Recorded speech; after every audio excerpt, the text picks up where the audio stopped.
Welcome to A Celtic State of Mind. I'm Paul John Dykes, and tonight for Jamesy Forrest's testimonial, I am joined in the studio by James McKenzie and from Hungary by Kevin McCluskey. James, welcome back to the studio, mate. How does it feel? It's the last time I was here, I was in the hosting chair, but I've been demoted. You've been booted out. You've been booted out. Paul Kieran booted me out the studio. But I know. Glory hunter, that's what it is. Kevin, you are dialing in all the way from Hungary. Obviously, you've been working your socks off to get a James Forrest blog out this evening as well. A celebration of his first and most recent appearances for Celtic. How many has he made now? 460? 467, I think it is. 67, right. Mm-hmm. So he's a type of player that is going to enter the 500 club, you would guess, this season. You know, he's going to play 33 games competitively for Celtic this season and become just the 13th player ever in competitive football to have played 500 or more games for Celtic, which is quite incredible. I was with Roy Aitken on Friday night. He's sitting number 3 in that table. Jamesy Forrest will enter the table at number 13. We're going to have a look through the team, but I'm going to ask you first, James. You know, you're a wee bit younger than Kevin and I. James Forrest has kind of been omnipresent throughout your Celtic supporting life, hasn't he? Yeah, when we've been talking in the past about guys like Scott Brown, Callum McGregor, these are people that have been a staple of my generation's sort of Celtic supporting life. A lot of the sort of highlights, the greatest games, these guys have been some of the main characters in. They've been absolutely phenomenal. One of my favourite Celtic memories was the comeback against Shakhtar Karagandhi.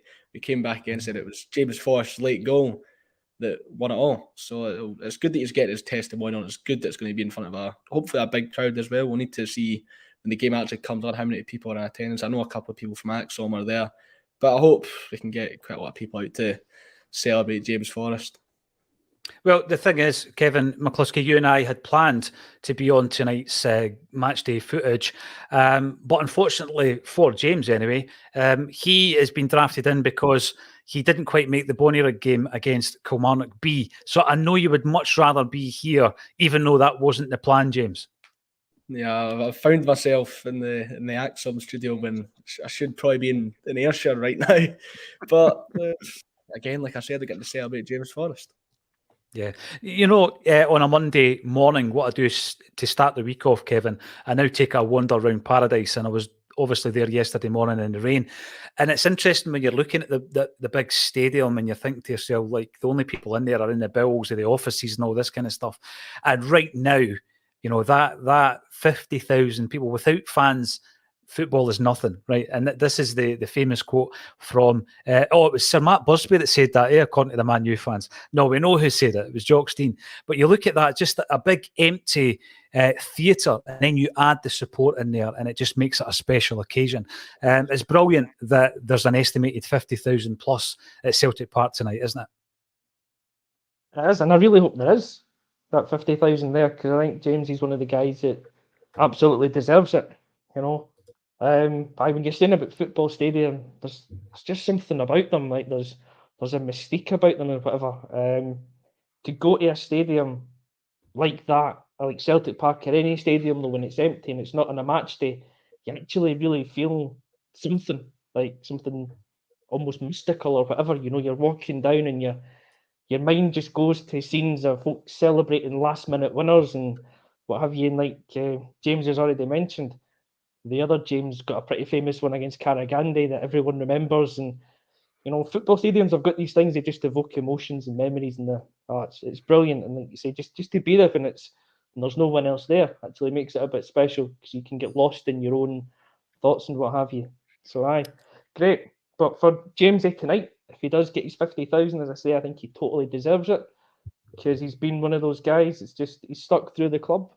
You'd say through thick and thin for him rather than for the club itself, because we've had a really successful last 20 years, and he's obviously been a big part of that. Mm-hmm. But he's come through his own kind of personal issues and injury problems. Possibly at times when we wanted to move away to see if he could test himself at a bigger level. Never let it get to him, and it didn't happen, really. And been a great servant to the club for the last 14, 15 seasons. So yeah, it's fantastic. We've got this occasion to go and celebrate him, because you don't get that so much these days. When guys only stay maybe 2 or 3 seasons at a club, for him to have been there for 15 years, it's almost unique in the modern game.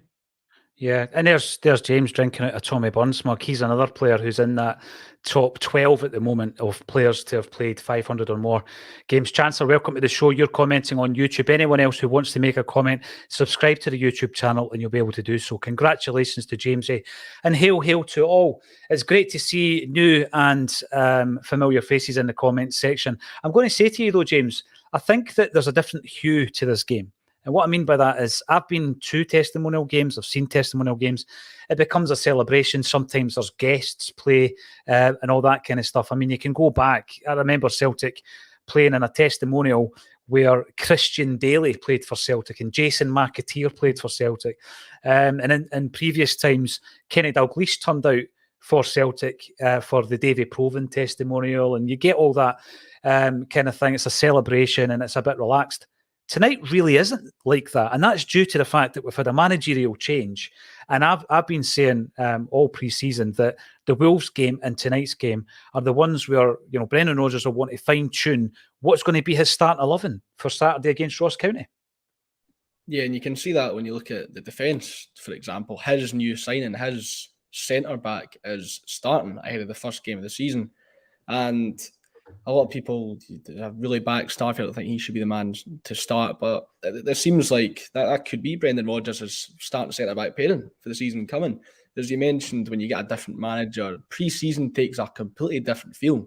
The games go from getting up to speed and warming up to being a real glimpse for fans and pundits alike to sort of see how the team's going to line up for the new season. And as much as you don't want to get dragged away from celebrating James Forrest and the things he's done for over a decade in a Celtic shirt, we will be taking a bit more of a look at the team. It's gone from sort of like a charity match almost to you're looking for Celtic to win it. You're looking for Celtic to win and perhaps get 2 or 3 goals maybe. Perhaps I'm asking for too much, get a bit over my head there, but a Celtic win tonight is what we definitely want. Yeah, there'll be no competition winners playing for Celtic tonight, that's for sure. Jungle Lion, we would have started her up. Janley, exactly. There's a good example. There'll be no lateness tonight until James decides he doesn't want to sit in the same studio as me and he went outside and he's sitting elsewhere. Don't know why. He'll need to explain that one. Douglas McPherson, great team out for tonight. Let's have a look through the team then. The starting 11 for Celtic is Siegrist. You've got Iwata at right back, Carter Vickers. And what's the pronunciation then, James? I've seen you were on YouTube getting the correct pronunciation. Yeah, I googled how to pronounce Mike Nawrocki. Nawrocki.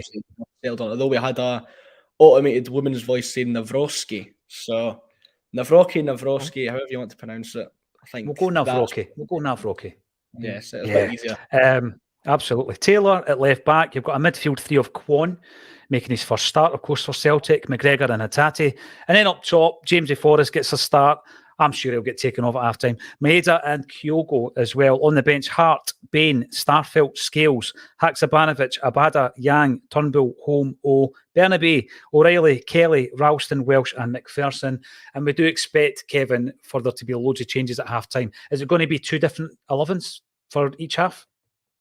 Yeah, I think so. I think I read somewhere that's what Rodgers is thinking to do the two 11s for this game. Yeah, so I wouldn't be surprised. But going back to what James was saying as well about this game, I feel a wee bit sorry for James Forrest because it's not like a proper testimonial almost. Like you're saying, you remember the games in the past, and they're usually a mid-season game somehow, or it's at the end of a season, and nobody really cares, and it's a celebration of the player, and he's maybe got some of his celebrity mates or whatever, players from other teams coming in, doing a cameo, and it's a proper like family fun day out kind of thing. This isn't a family fun day out. This is the final pre-season friendly game where normally you want to put your mark down and you want to say, like, this is the starting 11 for the first game of the season, or, you know, there's a couple of jerseys up for grabs. Let's go out and get the win. So, I mean, I'm sure James Forrest doesn't mind. You know, he's not that kind of guy that wants the limelight, but, you know, personally, I feel a little bit sorry for him. But really looking forward to the game and seeing Iwata at right back, seeing how he can do, seeing Nawrocki. I'll try and get that Hungarian would go Navrotsky, probably. They say it's like a T sound. So, I don't know. Throwing that one in. But also, You Big sounded Con. like a 1980s villain when you said that, Kevin. I can't help myself. Whenever I try and do Stick to it. Hungarian, I turn to like James Bond, Russian mobster kind of thing. That's it. So Yeah. my wife hates it when I do it. So anyway, I digress. I'm looking forward to seeing Big Quan play because I missed the game against Wolves at the weekend. So I'm looking forward to seeing how he does. I heard pretty good reviews about him. So, hopefully he lives up to it. Yeah, even you're right. What Kevin was saying there on the sort of feeling of a friendship, charity feeling, even when the game would have been planned against a team like Athletic Club, where we've had the connection with Billy McNeil and the one club man sort of thing, James Forrest being a one club man, I'd imagine that would have been in the thinking of it as well, but the complexion's changed.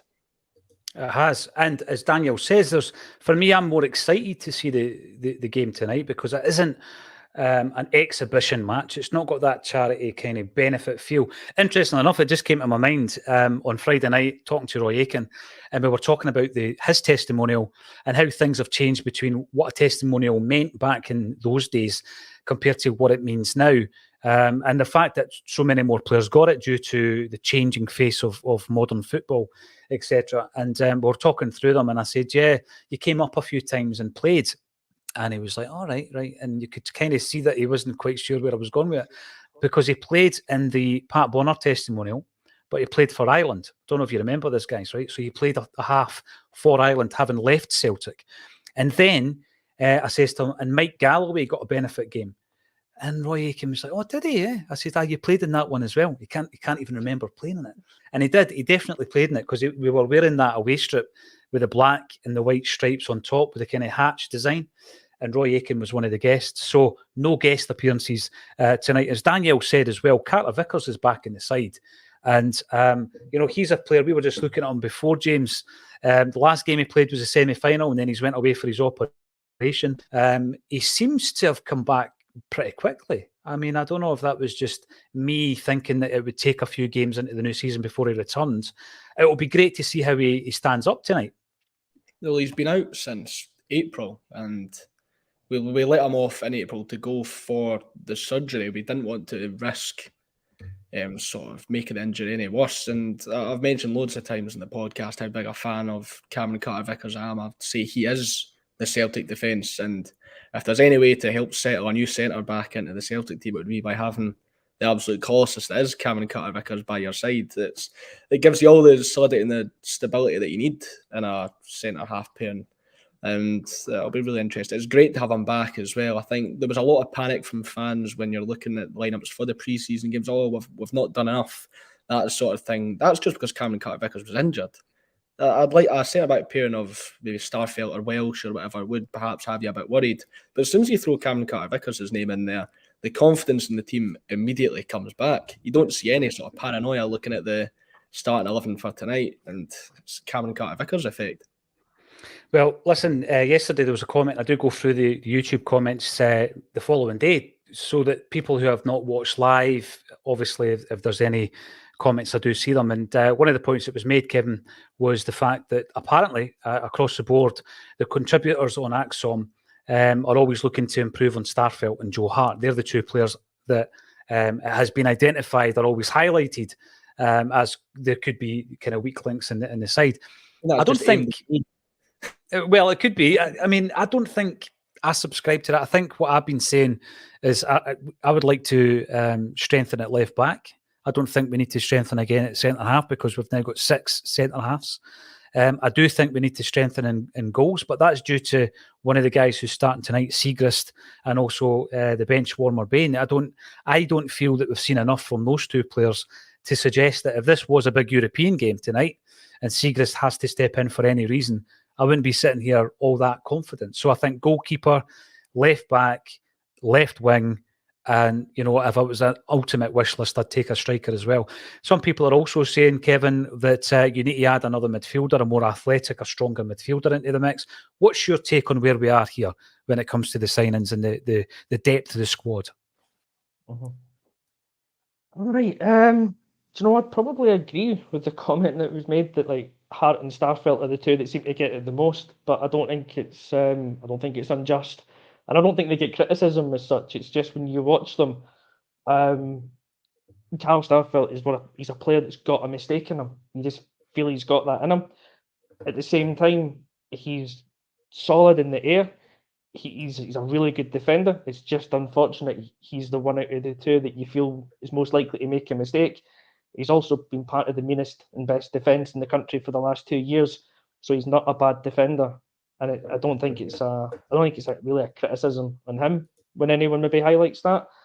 But I don't think we need to strengthen further at centre back now that we've brought in Big Mike. Because I think everyone can say Mike rather than have an attempt at the surname and get it wrong. So I think we're fine at centre back now, and in goals it's the weak area. It's not that we've got a weak keeper. It is the fact that your number 2 and your number 3 are miles off the number 1 choice. And for a club like Celtic, there's certain areas of the park I think when you're looking to strengthen, you should be looking to strengthen the number 1 more than anything else. So it's get rid of the second choice, have 2 number 1 goalkeepers essentially this season, especially when Joe Hart's 36, going into the last year of his contract. As a club that's thinking forward, you've got to have a replacement in mind. So I don't think it's unjust that anyone might say that those are kind of weaker areas. Going through the rest of the team, man, I've been a big fan of Greg Taylor for the last few seasons, but lately, and it is only pre-season, I know he has looked suspect going back to being a standard old-fashioned fullback. He was awesome as the inverted fullback. He's been off it this pre-season. And again, he's another one where you'd go, the replacement's not up to Greg Taylor's standards. So if you have a wee bit of doubt there, then maybe, upgrade that area. But I don't think it's a huge concern, but it probably is somewhere we do need to. Kwon could be the athletic midfielder that we need. And I'm saying that because I haven't seen him, so I don't actually know. Maybe the guys that saw him against Wolves could tell me differently. But he seems to be quite tall, physically imposing, so maybe he's that athletic guy. If he's not, then yes, could do a bit more athleticism in there. But then you need to start shipping bodies out because you can't have 8 to 10 midfielders and only be playing 2 or 3. So in terms of getting balance right, I don't, again, think it's an area that we necessarily need to go and strengthen. I am more looking at it's up front, it's the forward areas, because we haven't replaced Jota. I don't think we're necessarily a weaker team going into this season, but we're weaker in the left wing without Jota because he was the best attacking player in the league last season, and we haven't really replaced him. So I think that's definitely an area. And then if you do that, you've got Kyogo, Maeda, up front. We all want to see goals, so maybe you want to see another striker brought in, but we only play one, and Kyogo's the best, and I think his backups are pretty decent. So actually, I look at the squad now, and I think we've got good depth again. I think we've got decent quality, but there are a few areas where we need to improve. In goals and a left winger for me would be the 2 key areas right now. Yeah, you know this, Kevin. Maybe it is with hindsight. Maybe it was because we won a treble last year, we won a double the year before that. So you're not going to make too many complaints. But the positions I've mentioned certainly, right? So goalkeeper, well, we brought in Seagrass last summer. Centre half, we brought in Kobayashi. Left back, we brought in Bernabe. Talking about an imposing, maybe a holding midfielder. Remember Abielgar? Yeah, only on loan, but he could have gone the same way as some of the other loan signings like Maeda and Awata and Jota and Carter Vickers before them and become a permanent player. All 4 of those signings, as we sit here just now, have not been successes. And they were all Ange signings. And Ange, there was nobody like Ange at the time, James. But now that, with a wee bit of hindsight, these are the areas that he has tried to improve on. But the players that have came in, it's not really worked so far, has it? Yeah, well, I think you mentioned the midfield. I think the midfield is completely fine now. You've brought in Kwon, you've brought in Holm, who are 2 players who could have a lot of potential to do something in the future. We know Kwon seems to rate himself very highly when he's speaking about his future aspirations to go play in the Premier League and the Bundesliga. And I've got a bit of expectations about Holm. I think the fact that Kwon has got a start in pre-season before Holm has says a lot about how high Rodgers might regard Kwon or how he's done in training. There could be a lot more opportunities for him in the near future. But you mentioned there's a couple of signs that haven't really worked out. Kobayashi, is he on the bench actually? Just a quick glance, I don't seem to see him anywhere on that bench. UK Kobayashi. So with Navarocki coming in, Kobayashi was supposed to be the third choice centre back. When we looked at Kobayashi when he was signed in January, he's been signed to take Stephen Welsh's place, and he hasn't done that. I think he's gone right there next to Stephen Welsh as a similar quality player, and now Navarocki's jumped him in the pecking order. So it just seems like a signing that's gone wrong, and you'd be hoping for a bit of a fresh slate, but in pre-season he hasn't really impressed either. So the writing could be on the wall for him very soon, unless he can do anything in the second half season. But there's players that do need to prove themselves. As you touched on Taylor there, I think he's been a victim of what we were speaking about earlier, and the fact that there's a lot more eyes on pre-season. There's a lot more focus on the way the team sets up and the way the team plays than there usually would be, because if Brendan Rodgers doesn't come in, these are just warm-up games and getting up to speed. You'd attribute a Greg Taylor mistake in a pre-season friendly as just him getting up to speed you expect it in pre-season. So I feel like he might have become a bit of a victim of that. He was phenomenal last season. It was just, he didn't even start to play worse towards the end of last season. I thought it was just the injuries that started to hit him. That was the only sort of problem or slate you could give Greg Taylor from last season.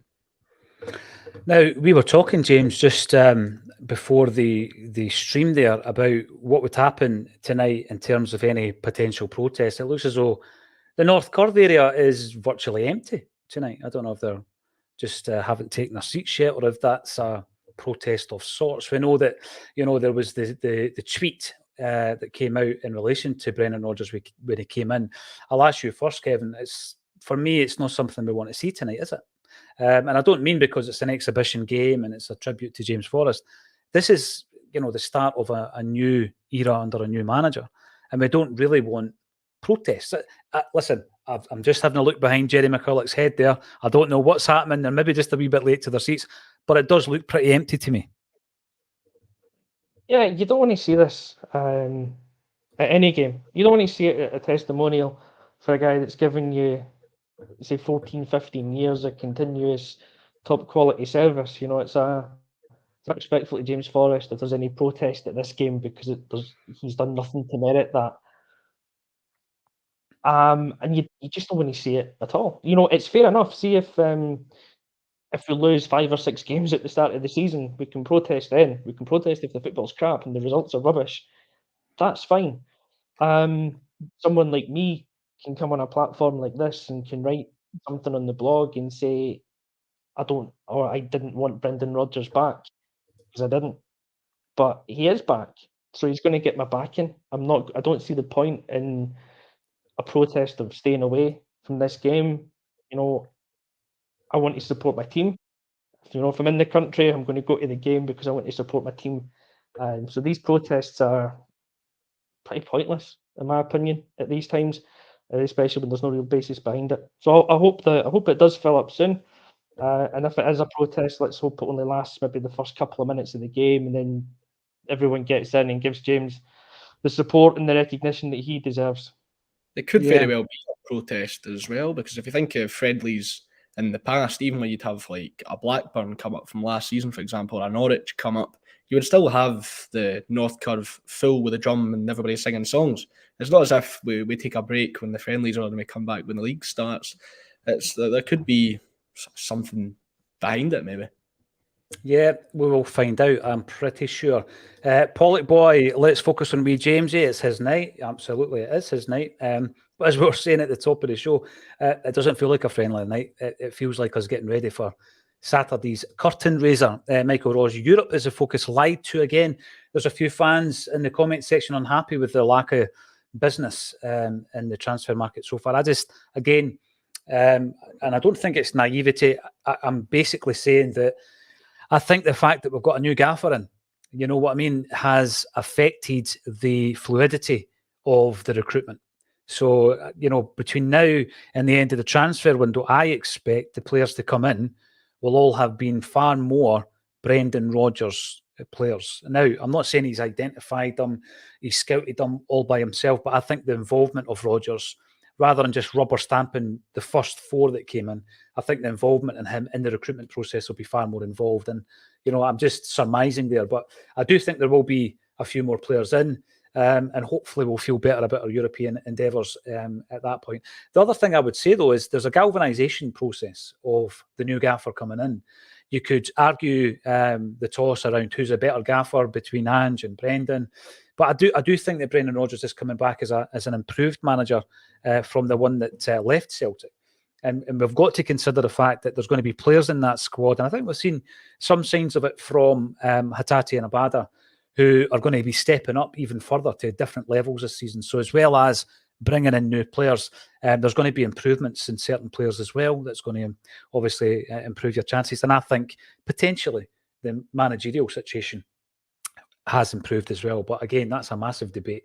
Kevin McCluskey didn't want Brendan back. Are you just going to fail to come on for the second half as a protest? Who knows?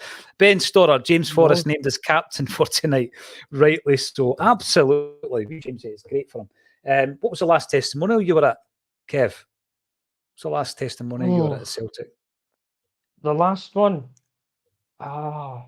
I don't know if I've been to one since. The last one I really remember. I'm going to do a Roy Aitken. I've probably been to 3 or 4 since and just can't remember. But Paul McStay's. Paul McStay, Man United, foggy night. Man United in the fog. Yeah. And Man United were the grey strip and you couldn't see anything. I know, it was bizarre. There's some great pictures after the game where they've taken like a wee team line-up, and the likes of Rudy Vata and that have obviously swapped jerseys. They're wearing the grey Man United strip. Made famous or infamous for that Southampton game at the Dell. Remember, was that a 6-2 game? And they changed the strips at half-time. And the fog is so thick, you cannot see the stands. You can't see any of the fans. It's bizarre. So, yes, I think the recent ones have been Scott Brown, Jackie McNamara. Is there any other in recent times, James? That's been the two. Scott Brown is the one that stands out to me. I mentioned it on the show on Monday, the image of Edouard, Larsson and Dembele warming up together on the touchline is just one of my favourites. Oh, I think he's getting showered with the Larsson song as well from the Green Brigade at that game. And you can see they did go on to move at the end of the day, Dembele and Edouard, but you'd imagine seeing how adored Henrik Larsson was by the Celtic fans about 10, 15 years after he's left the club. You'd think that maybe would have had them thinking, what if I stuck around here? Maybe I could have the appreciation of this. You'd think that would maybe play in their mind. Yeah, because we spoke again, James, about legendary status. What does it mean? Who's a legend? Who isn't? And then you get the greats and you get the icons and you get all that kind of thing, Kevin. And you hope that in the modern game that it does affect. And now, is it all about the money? Am I being really naive here? Are there other things that can overpower, the dough and the cash and that being the big carrot? I mean, James Forrest will have had opportunities during his career to move on from Celtic, perhaps make more money.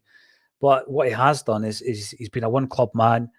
And tonight, 15 seasons, this is going to be his 15th season at the club. It's a dying breed, and it needs to be celebrated. And I've seen there, just as the 3 trophies are being brought on by Kyogo and McGregor and Greg Taylor, the North Curve still seems to be a bit empty at the moment, just as the 3 trophies come on. But yeah, let's enjoy it, because this isn't going to happen that often. I mean, your man Callum McGregor might get a testimonial, but it's not going to happen too often in the future, is it? No, it's not. This is the one club man, or the man that gets a testimonial, is a dying breed. It's a game that's dying out. So you've got to make the most of it. And when you're talking about players and there's the whole legend thing, it's a word that's so overused in football these days. But somebody like James Forrest, I wrote this in the blog, so I'll promote that a little bit. It's on Acsom.net. James Forrest has got to be one of those guys that comes into that conversation now, because you don't last 15 years at a club like Celtic if you're not a good player. You don't get almost 500 games and win 22 trophies and counting if you're not a good player. James Forrest's an absolute legend for Celtic. When he retires, there should be a job for him at Celtic. He should be involved in the youth setup somewhere. And you get a young boy coming in, looking up to James Forrest and, learning the trade from him, learning about the club. And, James he's obviously not in the same breath as a John Clark, but doing that John Clark ambassadorial role, telling the stories about all the trophies he's won, scoring in the 3 winning League Cup finals and being the first since Bobby Lennox to do it. You know, he's got great stories. He's got a great history with the club. And you've got to celebrate him. I know he's not been everybody's favourite throughout his time at the club. There was a time when I think I probably wanted him to leave when he was going through all his injury worries and he wasn't living up to the potential. But he's stuck around and he's proven someone like me wrong with that longevity. So I wish I had something stronger than just water in the glass, but I'll raise it to Jamesy anyway. Well done, fella. Yep. The other thing I look at, Kev, is the amount of managers you play under, and they can't all be wrong. You know, and I always look at that. Successful managers at Celtic, they can't all be wrong. They're good judges of players, just as James Forrest comes onto the park. And by the way, you might be sitting there thinking, if you love James Forrest so much, why aren't you at the game? Well, James McKenzie was meant to be covering as part of the media team a Bonnyrigg game tonight. Kevin is in Hungary, and I was basically going to be appearing with Kevin, so that's why I'm not at the game. That's why we're not there tonight. I wish it was actually. Not here. Well, yes, it is. But, you know, obviously we want to make sure every game is covered, and we'll make sure that happens all the way through the season. James Forrest, again, though, you know, just look at the character of the guy. I remember speaking to, it was Joe Donnelly that wrote his book at Celtic, and he was talking about the humility of the player to the point where even though he had, you know, played so many games under Neil Lennon and won loads of trophies, when he was writing his book, he was saying to Joe, I'm still not sure if he likes me. You know, as a player, he didn't have that ego where he thought he was Billy Big Boss or, you know, a big-time Charlie, as they say, for those watching before the watershed. And even, you know, with the mic in his face at the moment, you can just tell he doesn't like that side of the game, James. You know, he's not that modern player that loves all the box office element to it and all that carry on. I can't imagine him being on social media, for example.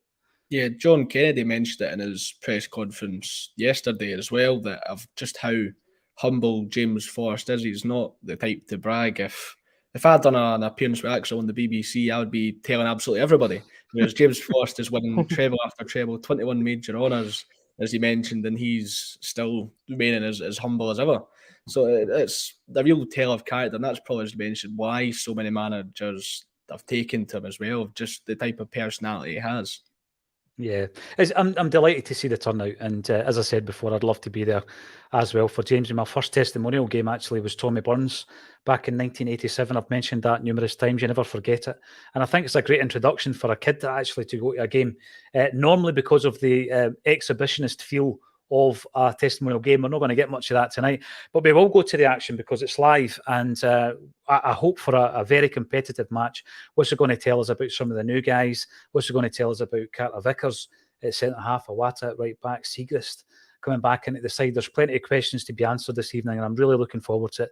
Thanks everybody for getting involved in the comments section. If you want to get involved at halftime and full time, subscribe to the channel on YouTube, and we will see you at halftime. All that's left for me to say, James McKenzie, Kevin McCluskey, thank you for joining me on A Celtic State of Mind.